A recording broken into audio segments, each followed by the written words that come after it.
Um, Everybody's muted for the time being until we get started here. I'll unmute you when it's time for question and answers. Just a few things before we get started. This session is being recorded this morning, so if you are uncomfortable with your face being on a recording, you can turn your camera off. But at the same time, we appreciate having them on because it helps build community and some interaction with our fellow teachers and staff around our local region here. Today's presentation will be in a presentation form first with some question and answer at the end. If you have questions throughout, feel free to post them in the chat, and we will address them as we go or once we get to the end. At the end, we'll post a feedback form in the chat, and we would like it if everybody could fill it out to give us some feedback on how we did and also to show that you were here for today. Our sessions presenter today is Kelly Swartwood, one of our tax staff at the IU, and we're excited to have her here. And with that in mind, I think we're going to go ahead and get started. Kelly, you can go ahead and unmute yourself and take it away. You didn't make her. I'm able to see them as well. So am I in presenter view? Because I can't see them. I can only see my PowerPoint. We can't see your screen. So go to Zoom and share. There you go. There you go. I can see them now. Yep. All right. So I'm not sure. I'm not in the right view though. Let me go. So sorry, I should have did this first. Oh, no problem. It's not going to presenter. There we go. All right. So I'm ready, I guess. So good morning, everyone. I think I know some of the folks that are on, but I just wanted to talk with you a little bit about praising students in an online format. And I'm sure the same with me as with you. My own son is learning from home, so that adds a whole different impact into your teaching component along with it. But I think any way that we can still continue to give students praise, certainly the efforts that they're making at home. I know for myself, it's hard for me to be able to get tasks accomplished more so at home. The whole working from home thing is not quite as appealing as what I thought it might be. And I think just having your own kids home makes it so much more challenging. But what we're going to just go through is just looking at praise. What are some things when you are, what might be some online kind of ways you can modify that a little bit, just because not all of us are doing face-to-face kind of sit down things with students. And so I'll try to give you some examples of ways you can do that as well. And just when you're using your praise with students, we'll talk about what are the characteristics of how you present the praise to students that are definitely important as well. So I don't know if you guys have used polev.com at all. If you could try to just go to that website on your phone, and it's /Kelly SWARTWO294 is my number, and we'll see how this works. But if you could try to go to that. And then I just want to know, like, are you currently using positive reinforcement in your online instruction? So if you get a chance, you could do that. And I'll just talk a little bit about reinforcement as I see folks starting to pop in, because I believe it is, and if Scott or Becky could shake their head, I think we're supposed to be, it's a 30-minute kind of thing, right? So I want to talk a little bit about that as you're logging in. When you're talking with students, I think some of the big pieces with praise, and I know we have Deb on, and I know that some of the folks that are on have, I saw we had one of the Jersey Shore folks were in as well. So I know that many of your schools are using school-wide positive behavior support. So when we talk about using reinforcement, we want to make sure that we're using behavior-specific praise. So are folks able to, or any folks, there we go. I see some folks being able to log in, it's working for you. And so if you're using school-wide positive behavior support, we talk about what does that behavior-specific praise look like. So just saying good job to students isn't going to be most meaningful to them. So I see someone says, yes, I do use positive reinforcement in my online classroom and in my instruction now. And hopefully some other folks are able to log in and get in also, or else that's 100% of the respondents have said yes so far. So that's great. The next question I have for you is, my school is a PBIS school. So you should have the second question should automatically pop up for you. I see not everybody is not everyone I know has a classroom or has a school. So Becky and Scott, but we have positive behavior support in our IU for sure. And so it looks like everyone that is participating does have school-wide positive behavior support in their school system currently, which is great. And this is just looking at like when you're using classroom management, if we can prevent the problem behaviors from occurring, it's far easier to prevent them than to have to deal with them when they do occur. So if we look at just that, you can't say enough about relationships with students. And I think building those online relationships are definitely challenging. I know I really appreciated my son's teacher that it's not even one of his classroom teachers, it's just a reading teacher that they are doing a reading competition, which just got canceled yesterday. So we've been reading 10 books and now the reading comp is canceled. But you know, she did a Zoom session with the students and it was just a 30-minute session, but then was able to connect with the students who participated with that. And so just that relationship building of seeing the students' face each day, letting them know you're thinking about them, definitely has a huge impact and is very meaningful for them for sure. I know just our supervisor being able to reach out to us and connect with us on a weekly basis has been really helpful. But the most you can set up for your online, so using your same tiered system of support as you implement online instruction, forget about the kids who are in those tier 2 interventions. How do you continue to implement a check-in, check-out type of an intervention when students are receiving instruction in their home as well? So those are just some examples of what classroom management, the preventative kinds of things you can set up. I'm sure that you guys have probably heard in the past that 50% of the teachers who begin teaching leave the profession in their first year of teaching. And that, every time I hear that or say that, it just shocks me that you'd spend all that time going to school and studying, and then you would just completely change your career. I know a number of folks I went through school with. You know, my one friend is very successful in real estate, but she didn't even make it like subbing maybe a week. And she was like, this is just not for me. And I always think, how do you figure that out when you're subbing, when you didn't figure it out through student teaching? But it certainly is a very stressful profession. And I can imagine the whole situation that we're in now.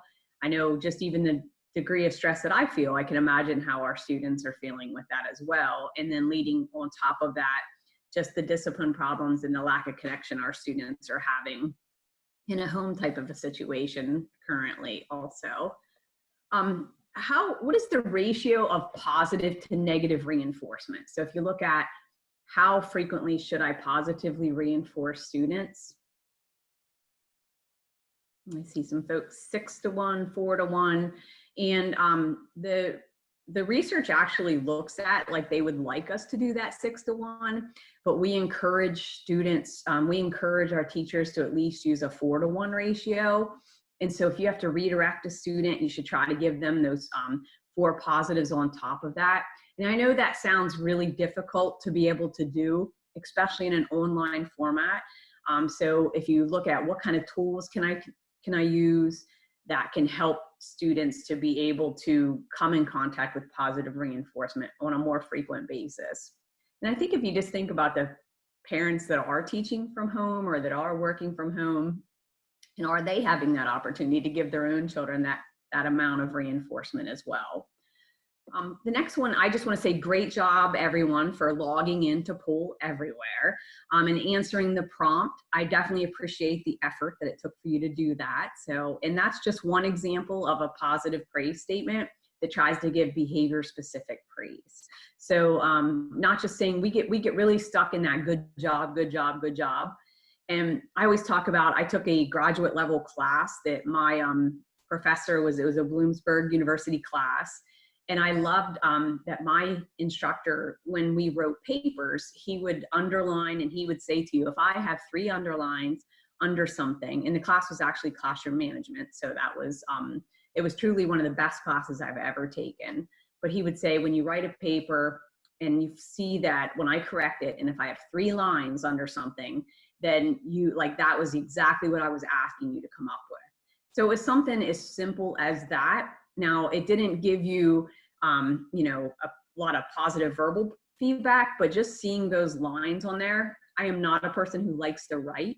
So just getting those papers back, and I was an adult learner when I went through his class, and I was honestly didn't hate writing as much because it was just exciting to be able to get those papers back and to see that he, you know, went through each paper and gave the feedback as far as even just drawing a line under something was really beneficial and helpful for me to kind of stay engaged as a writer in his classroom as well.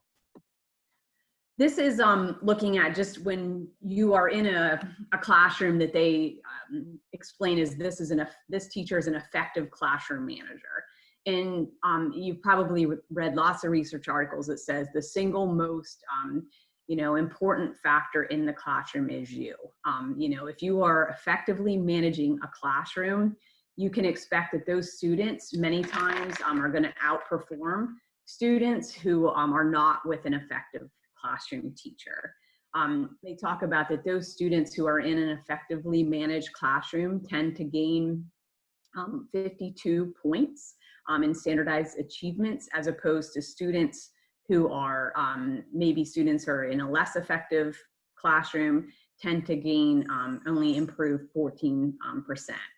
And then, and when you think about that, 14% still not horrible, but yet just from maturing, students gain 6 percentage points.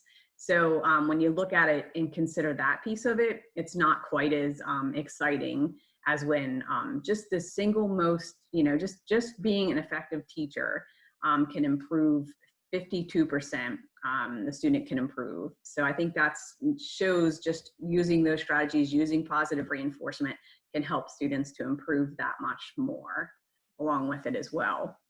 And I think when you look, I feel like I'm rushing through, but when you think about students that are, have in your classroom, you know, I know that you have students that some of the studies suggest 51% of those students have a mental health need. And many times you're the person who's solely responsible to put that intervention in place for those students. So I can just imagine what that looks like in an online environment, how you can implement those positive behavior support plans from a home situation. And certainly the context has changed. So some of those plans that we have in place for our students that need a positive behavior support plan are going to change because it's a completely different environment than what it was being in school. But ultimately the teacher, that responsibility of implementation, there's not always a TSS person who's available to put the intervention in place. So many times that falls back on the teacher as well. So how do you kind of put that in place in an online type of an environment? So some of the most effective interventions, they did this big expensive research study that said, like, we're going to look at all these interventions. What are we going to do that's going to get the most bang for our buck? And so these are just a list of what are those specific interventions that you can do that you can get a real bang for your buck in your classroom. And some of those are group contingencies. So a group contingency can be like a yes-no program. So you have cards, and there is a app that I'll show you here shortly that you can use that kind of, it's similar to a yes-no kind of an intervention. Classroom bingo, if you've ever used something like that where students can earn bingo points, certainly something that you could kind of vary to use online as well. Reinforcing other behaviors, certainly self-management we know is a very effective kind of an intervention. And so we know these are all the interventions that are really effective for students in classrooms. But when they interviewed the teachers, and this study is down there listed for you who the authors are of it. And when we do the longer session, we actually go through some of the article, but the when you look at that article, it talks about the interventions the teachers most liked were the ones that have take them the least amount of time, as you can imagine. So you don't want to spend your whole day just providing reinforcement, and it can take time. So what are those things that are very easy for you to be able to do that you can put in place in your classroom? And this is really what the teachers kind of focused on, is using praise was one of those interventions that they could focus on. And I worked this year with one of our kindergarten teachers. And I know that I used to have an administrator I worked with, and he would say, little kids, little problems. And I used to think he so does not have a clue, because that like is so untrue. If you teach kindergarten, that those students sometimes haven't yet learned school, and they can be more difficult to manage than other students can. And so the kindergarten teacher I worked with this year, the first time I went and observed in her classroom, the number of redirections that she had were like this. And then the number of praise statements she had were like this.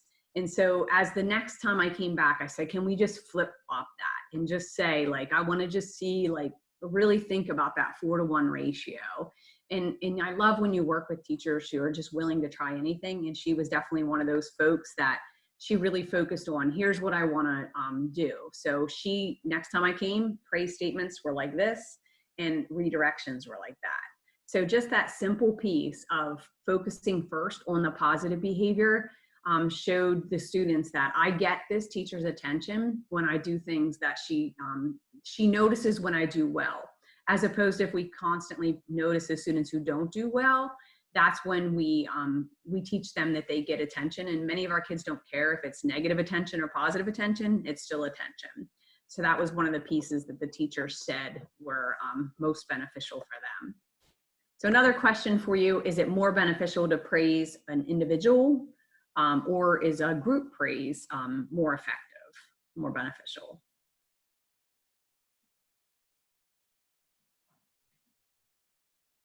Hopefully people didn't get logged out, because I know sometimes that happens. You get logged out and it kicks you out. I'll give you a second to get back in. Some folks said individual. And really the key as you're getting logged back in there is, if you still think about, if you're giving the class reinforcement and the student is part of that group, they're still getting a positive praise statement. So you do want to certainly mix and vary it in the group. The statement shouldn't always be a group type of a reinforcement, but certainly for the student to hear their name along with it is important. So still using that individual praise is definitely important, but using a group praise statement is still praise for the student. So that's helpful to know. If we could just PBIS rewards, and I can't see everybody in my view, but I think I can switch that. Yep. Has anyone used PBIS rewards at their school? If you can even just raise your hand, that would be great. I'm not sure if I'm seeing everybody, but anyone familiar with PBIS rewards at all? So I'm not seeing anyone raising their hand. This is actually what my son's school used, and I have the PowerPoint loaded for you. I think Becky sent you the link already for that. And so this is actually a cost intervention, so it's not something you can just use for free. But the folks who do have school-wide positive behavior support systems, and I had contacted them, they actually run some different webinars and things that if you're interested in watching their webinars, you can click on the link that I provided for you to go to their website as well. It's a really cool system in that the students kind of get like a little, they can have a QR code printed on the back of their ID, or you can have a, you know, or you can just enter their name. So if you're not a person who, you know, and you scan it with your phone and then it pulls up the student's account. So you don't have to have their ID card to be able to access or give them points. You can give them points just by, you know, typing in their name as well. Again, it is a fee for student kind of intervention, but it's so cool that the students have these online bank accounts. My son's school, they purchased like access to attend the, I know Deb's school does some really cool presentations for the students, like reward assemblies. And so the students actually have to pay to attend those reward assemblies using their PBIS rewards points. And so they have a school store. They can purchase things in the school store. There's actually a middle school program in Lewisburg that uses PBIS rewards, and they use it they use it elementary and middle school. So the students know they just flip their card over and their ID badge, and then the teachers scan it, and they can give them points pretty easily that way as well. The other one I have on here for you is Edmundo. I don't know how you say it, Edmundo. Anyone use that one at all? Becky's used that. So I really, one thing I thought was cool with this one is that, and hopefully she hasn't already told you too much about it, but I like that it had like a little check-in you could do with students. So you could just say, how are you doing today? I'm okay. I think it said I'm meh, you know, like, so that would let you know, like, if you did that with your students in an online type of an environment, and this is not a fee, it doesn't cost anything. It's not really a specific reinforcement system like PBIS Rewards is, but what I like about it is you can give students behavior specific praise in it. So that's one thing I think is pretty cool with it, is you can log in and say, like, give them a behavior specific praise statement. And also you can do that check-in daily just to see, like, how are they feeling at this time also. The other one that I included, and this is called Smiles and Frowns, and this is an app you can put on your phone. It doesn't cost anything to do. Might be better for little guys if you have, you know, little, if you're an early elementary type of a teacher. It is, I'm not big on using the frowns component of it. I always think, you know, like, using the positive reinforcement piece of it is really where you're going to get the most bang for your buck. So being able to give them the positive reinforcement by giving them a smile when they do something. So maybe you ask them to complete an online task and they're completing all these online tasks and going extra. So you maybe give them extra smiles. So you can give them extra smiles along with it also. So that's just an online, an app you can put on your phone to be able to tie to your classroom to students also. Hero is another one that, and I honestly was not able to, it is another fee one. So I didn't get, it doesn't allow you to look at it too deeply because it is a fee app along with it as well. But it does have another system that you can manage positive and negative type behaviors along with it. Definitely not my favorite one out of all of the ones that are there. And I'm sure that some of you have probably used Dojo. I think Dojo is really nice to be able to use in an online kind of situation.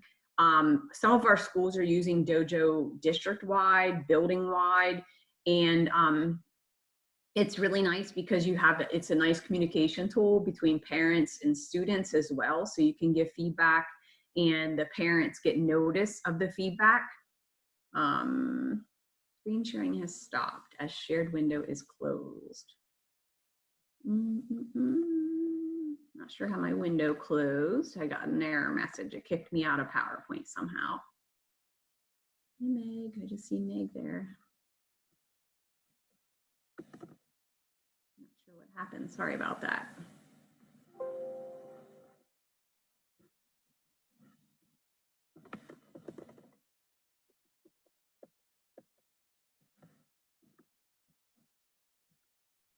All right. So, let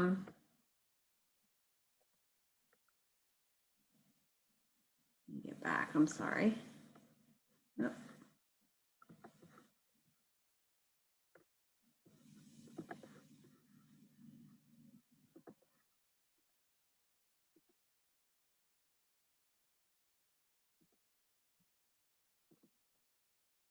Hopefully I am back that you can see my screen. So the only other thing that was on there that I didn't get a chance to show you is just, and maybe you know this already, but I thought this was pretty cool, is that you can actually go to PowerPoint, and if you go to export, there is a create a video. So like if you wanted to create like a personal message to a student, I thought that was kind of a neat way as well, that you could just create like a videotape, a short little message that is a behavior specific praise statement, and then you could email it to your student. Or you could, I know sometimes when the size is too big, we have a website that we can save it on. Chris Johnson always helps me out to do that. But you can save those statements and then have a link available if you want to do some classroom specific praise. I'm going to stop there because it's like 9:26, but I want to give you some time for questions or that anyone might have questions. So Scott, if you want to unmute everybody. Yep. So people can unmute themselves now. I turn it on. So feel free to ask questions in the chat or through the microphone. Give you a few minutes for that. So I see that Deb says that you're not teaching online yet. So even if you're not teaching online yet, I think just even connecting, I had got a chance to connect with my school climate folks who even the lady who's ahead of that, she said, you know, like none of her teachers had reached out for her student, for her child. And like as a professional, you know, like she was just kind of, you know, like perplexed that she hadn't heard from anyone. So I know the students, like the one student that's it's not even the contact person for my student, for my son, but she has emailed him like 10 times. And it's just like letting the kids know you're thinking of them, I think is so important, however we do that. And I know lots of you, like Deb and I were just talking about the video that you all created. So those are great examples of just ways to connect with your students. And one thing I heard that I thought was good advice, I really hadn't thought about as far as an online kind of situation was, they said that they encouraged us, if we were going to send a praise statement, that you can always check with your administrator, see if it's okay to CC them on the statement. So sometimes just having an additional person that is seeing the message, it helps us to kind of always do that, cover yourself and make sure that we're people aren't perceiving them in different ways. So any questions? Yeah. Sorry, we're doing enrichment and review activities right now. I know our high school's moving forward with some planned learning or planned instruction, but we are reaching out to all of our kids and making those phone calls and emails. And when we can, we're actually talking to the students as well. So that's been very rewarding. It is. And the kids are probably just so grateful that you've made those connections with them, for sure. I think so. And the parents. Kelly? Yeah. So I jumped in a little late here and I apologize for that. But one of the things I saw really neat, I do the CLM coaching. Yeah. So I jumped in on a Zoom session with a teacher. It's got to be Meg. You can't see Meg without seeing a cat. That's just. And the cat always mutes her screen. Oh. Crazy. So anyway, she's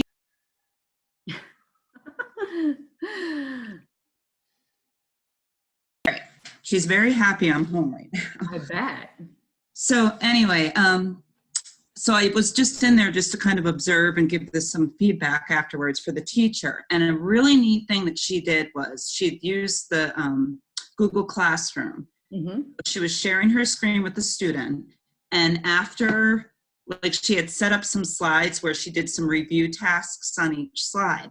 And then like the third slide was a link to Thomas the Tank Engine because he adores Thomas the Tank Engine. Yeah. So then she was able to reinforce his responses with playing a snippet of the Thomas the Tank Engine video. That's and then she paused it, and then she went to her next slide, which was another task. That's and then she went back to the slide. So it was really cool to see that.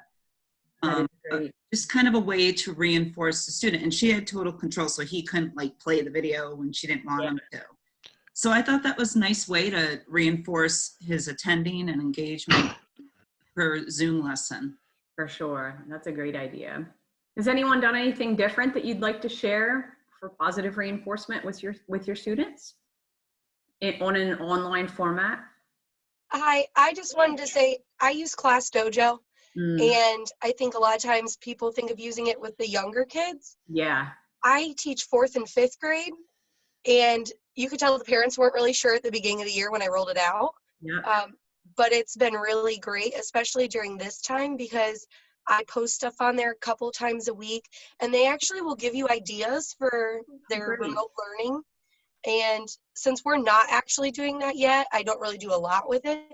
But like one of their ideas was to take a video of what you consider your workspace at home Oh, and neat. then ask them, like, if you're doing any of our review activities, where are you working? Where do you sit to focus the best? And there's like private boards, so that parents are sending me pictures of what their kids are doing at home That's great. and like things they're creating. And it's been really great to build that community and have all that positivity between the parents and the child and myself. Dojo is a great tool to be able to use, and it's free. And when you go to their Yeah. website, it says free and will always be free. And my first exposure actually to Dojo was Southern Tioga. If you know Mr. Beals, I believe is his name, right? And he is a high school. Does he teach? It's like a math, like advanced math, I think, right? Something like that. And I'm not sure. I think if I'm remembering correctly, his wife teaches there too. But he was using it with high school students. That was the first exposure I had to it. And the students definitely were very reinforced by it and bought into it. And I love the communication tools along with it. So, Yeah. and that's cool that they're sending you pictures back as well. And you're able to communicate with them and have that feedback with them also. That's great. I love that. Thank you for sharing that.